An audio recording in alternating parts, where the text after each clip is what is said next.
درود به شما همدیگران ارجمند. چند روز اخیر راستی طریق مسنجر دوستان فیسبوکی خواهش کرده ایستادند که نسبت عزت امان اظهار نظر نمایم. نظر من چنین است: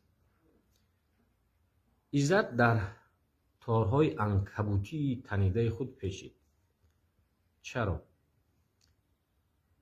برای آنکه با مقاماتیان دولتی بود، حکومتی بود، با نهضتیان نهضتی،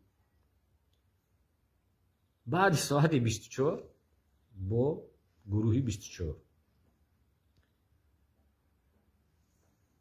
غم شریک بچه های ایگیل در نماز جمعه و جمعگی ها با امامان و اسلامیان معتدی،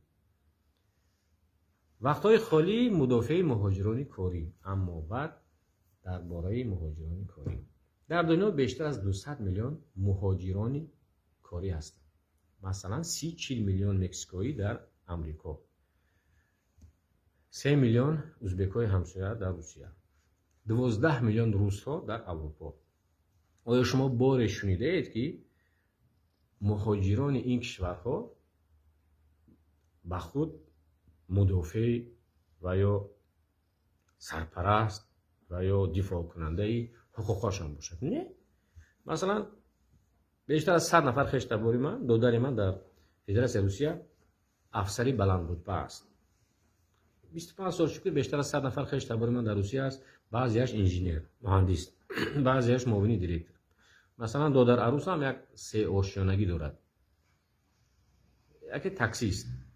ولی در این 25 سال نه به سفارت کارشان افتید، نه به عزت. چرا؟ برای آنکه یکم زبان روسی را میدونستند، قانون ها را میدونستند و در فدراسیون روسیه فرهنگ و معرفتی اون کشور را ارج میگذارند و مانند عزتگونه ها با جلک و جامه و ریشتانوف در میدان کرمل نماز عید نمیخوانند.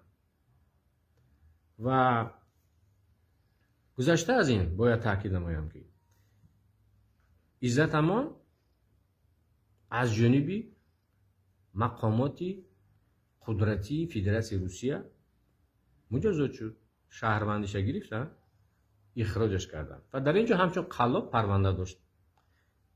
و ببینید که در یک هفته اخیری که در دست مقامات است، بیشتر از 10 نفر مراجعت کرد.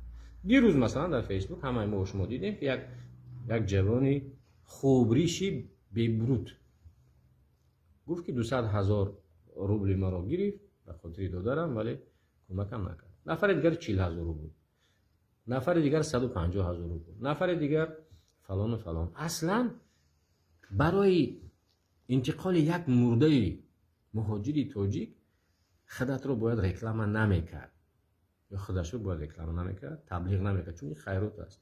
بعداً این کاری تشکیلات جمعیتی نیست، یک مرده رو، یک میت رو به تاجیکستان انتقال دادن. این راه روش خود رو دارد، به پول انتقال می شود، سفارت در اینجا دخل میکند.